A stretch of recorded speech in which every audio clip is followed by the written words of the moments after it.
We're back inside Wisconsin with Wisconsin's athletic director, Chris McIntosh.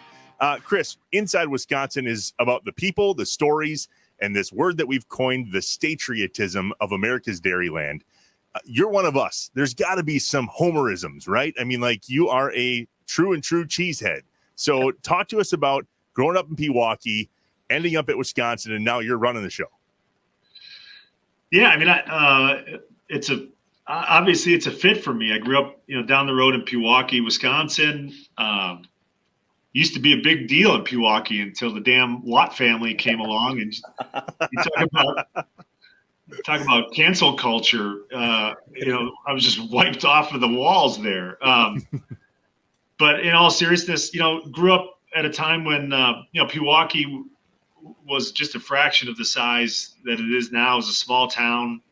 I think I had 89 kids in my graduating class, and when I was a junior in high school, that's when the '93 team won that '94 Rose Bowl, and that was kind of right as I was coming into being recruited, and I just remember what the state of Wisconsin was like then, and the next town over in Brookfield, that was home of a guy named Joe Panos, and I knew I was going to be an all-lineman, and I watched all the coverage, and I watched the interviews of Joe and all those guys. Corey Raymer was up in Fondy, and I just knew I wanted to be.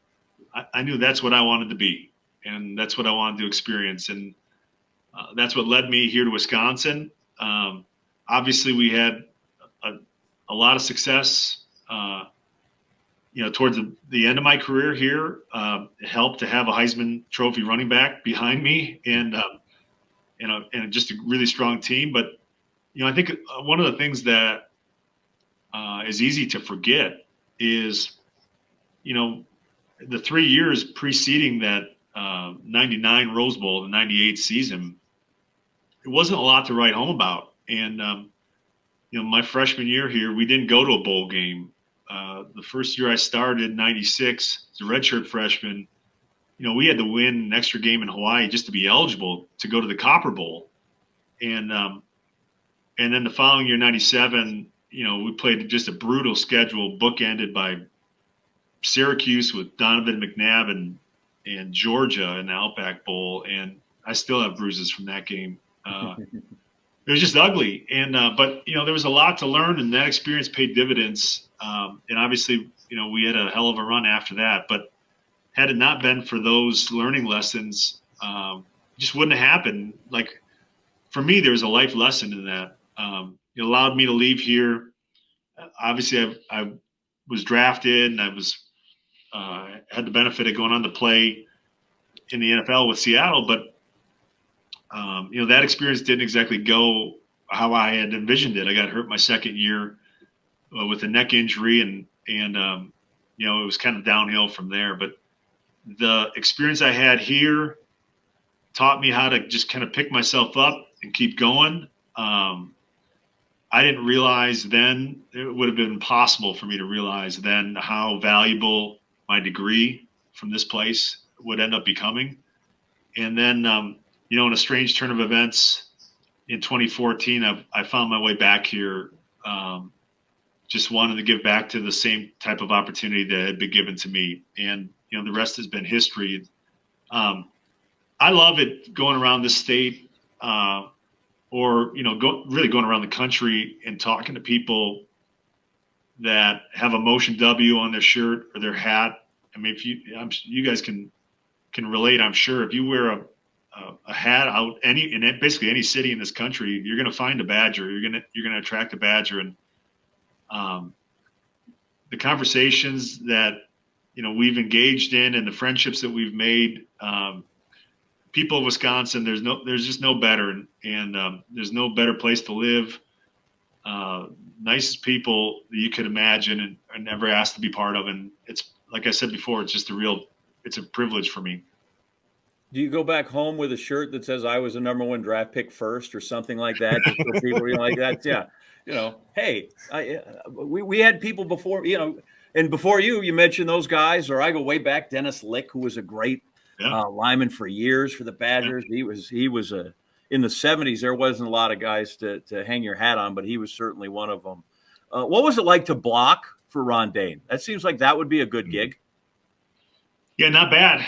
Not bad unless unless it's one of those plays where he just has to put his head down and if that, there was a time or two when I had an imprint of his face mask in my back, and aside from that, it was awesome. He didn't need much, and when you played the style that we played, and just a really physical brand of football, to have a guy like that in the backfield was just incredible. He good friend to this day.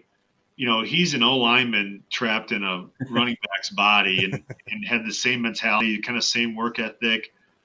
And obviously, Ron's not one for the limelight. And so he would just, all the attention that he commanded, he would just deflect, and he'd shine it right at his offensive lineman, which I'm not sure if he intended it to be this way, but it was a brilliant strategy, because the more attention he gave to his offensive line, the harder they worked, the better they blocked, the more success he got. And it just was this kind of self-fulfilling prophecy, but it was a hell of a run. What is it about you offensive linemen that you would rather run it 75 times a game and throw it twice than just, step back and pass block 60 times a game? Like, you guys just want to road grade people. Well, there's a couple of reasons for that. One, I'll just speak to my own experience at that time. I think we had, if I'm not mistaken, I think we had one completion at the Copper Bowl, and that was by accident. A wide receiver ran the wrong route and just happened to be under the ball. So, there was a reason why we needed to run it 70 times a game. Sure. But, for us, that was the way that was the strategy that was going to work. And so we figured out all kinds of creative ways to run it, and play action and draw and everything. And, we didn't throw it until we absolutely had to throw it. And I'm not saying that's the best strategy, but that was the one that allowed our team to win the most games, because it wasn't going to happen. But every offensive lineman, I don't care if you have Aaron Rodgers, I guarantee you, right? Like, I think Bakhtiari would rather just run somebody over and plow that guy than face a edge rusher. I think there's a lot of truth to that. But when you're run blocking, you get to go on the offensive. You get to bring it to your opponent. And when you're in pass protection, winning a pass protection battle is not getting beat instead of going out and actually beating someone in the run game. I think that's probably the biggest difference. There was a lot of memorable moments from when you played at Camp Randall Stadium, and Ron Dane, obviously beating the record, has to be as high up there as you can get. But there was a really cool moment at the start of this last season when TV featured Jump Around, as if when everybody came back, it was just such an incredible thing. What does that mean to you as the guy, again, running the ship there, the atmosphere at Camp Randall and the jump around and just the whole thing? I mean, have you checked the footings at Camp Randall? Maybe I can start there. Is everything okay? Yeah, no, it's solid. Okay, solid good. footing all the way around here. I remember the first time jump around was played in Camp Randall when we played Purdue, Drew Brees at night in 1998. And, the atmosphere in Camp Randall has never been the same. It happened organically, as I think the best traditions do. And it was cool this year that it was featured, and it was caught and it was shared out, because I think, it's talked about quite a bit on the TV broadcast, and but maybe not to the extent that it had been last year. And from our perspective, to be able to share out, a glimpse of what the experience is like in Camp Randall, and to watch what it was like that night is, I don't know, it's magical. It brings me goosebumps just thinking about where it came from. The student section as a whole, right? So this is where things are interesting, because you played there, you fed off of that student section.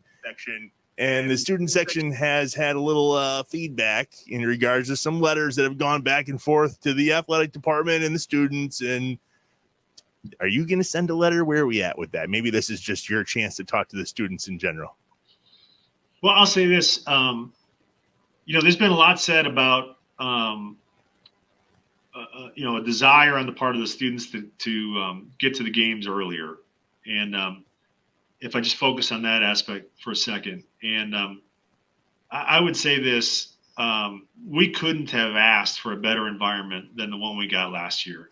And our students, having had a year off during that COVID year and not really knowing what to expect when we came back last season, there's a line out the door for each of those games, especially that first game, Labor Day weekend against Penn State. And the only reason that they couldn't get to their seats on time is because we couldn't get them in the building fast enough. And for that, I couldn't be more grateful.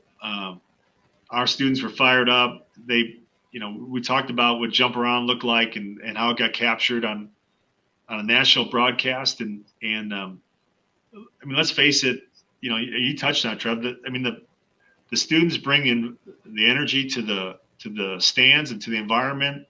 The players feed off of it, and then it reciprocates itself, and it's a beautiful thing. And I was so thrilled with what they brought to Camp Randall last year, and I can't wait for it to happen again this year. Yeah. So you play for one Wisconsin coaching legend in college at Wisconsin and Barry. When you get drafted, you get another Wisconsin coaching legend. What was Mike Holmgren like as a coach? Yeah, that was quite a privilege and honor to play for Mike.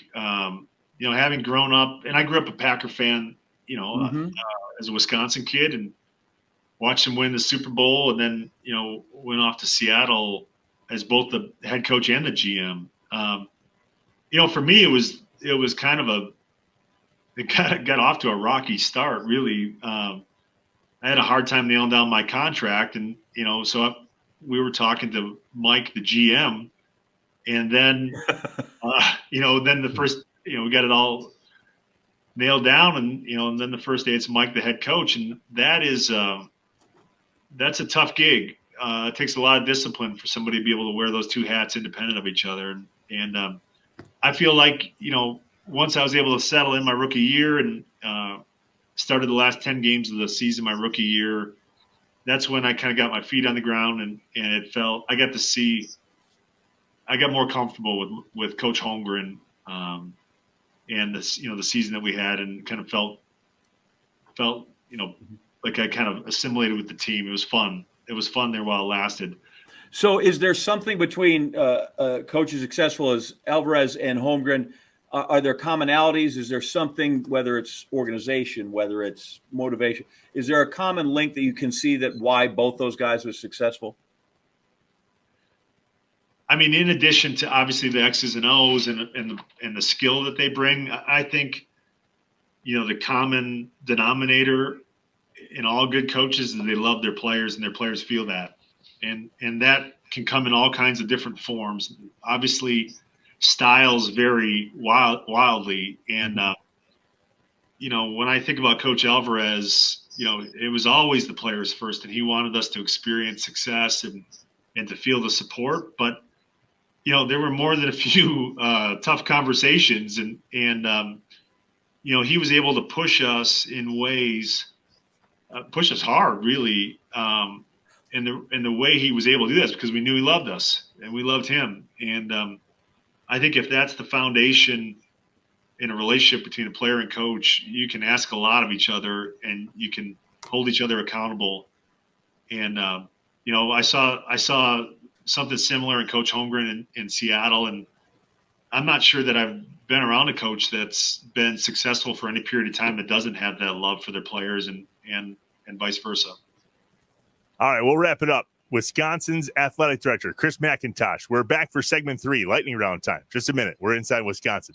Inside Wisconsin is brought to you by Baycare Clinic, Cobblestone Creek, University of Wisconsin-Platteville, Roll Tech, Festival Foods, Capital Credit Union, North Star Mohican Casino Resort, American Family Insurance, Miller Lite, and Aaron's Company. helpful critiques, ideas, great stories, people we should know, the great bar in your town, the fish fry you want to know, the fish boil, anything that you want to reach out to us with. We are happy. We are here. You can be the inputters. We're here to listen. John, I know we are purveyors of joy here on Inside Wisconsin. It's on my business card. Is it? Nice. Good. Yeah. Not to be unjoyful, but gas prices suck. I don't think this is going to go out of date anytime soon. Gas is stupid. We're not talking politics. I don't mean to go there, but there's a reason I'm bringing this up. But okay, I should ask you. Why are you telling me? Yeah, that I go to the pump. I am aware. Well, here's why I bring it up. I'm looking at my notes. Festival Foods has partnered up with Quick Trip to offer us here in Wisconsin. Sorry, bud. Gas rewards. It's fairly simple. Go to rewards.festfoods.com. You'll find out everything there. But for a quick synopsis, if you go to Festival Foods, you got to register for the gas rewards. So you'll get the little card. And for every dollar you spend, you'll earn a point. Every dollar you spend, you get 1 point. And once you reach 100 points, just for shopping for groceries at Festival Foods, you get 10 cents off a gallon. It is 10 cents off per gallon of gas for every 100 points you get. That changes the game. We're not talking a penny off or something like that. We're talking 10 cents off a gallon. Okay. So rewards.festfoods.com. Go learn about it because we don't think gas prices are going away anytime soon. And of course they would team up with Quick Trip. I mean, two giant brands here in Wisconsin teaming together to save you money on gas. But I can still go to Festival Foods for produce and get a steak and all that other stuff, right? Yeah, and now you get to save on your gas when you go and get those things. Why would you not do that? Well, just make sure I can still get the core business. That's the idea. Understood. Yeah. Yeah. I just want to make sure that, fuel rewards are nice, but I still want to be able to make sure I can go, But yeah, I love it. I love that you bring things up that I am not eligible for, like Culver and Line and Kugels and gas rewards prices. Sorry about that. This is the best show ever to be on. All right, moving on.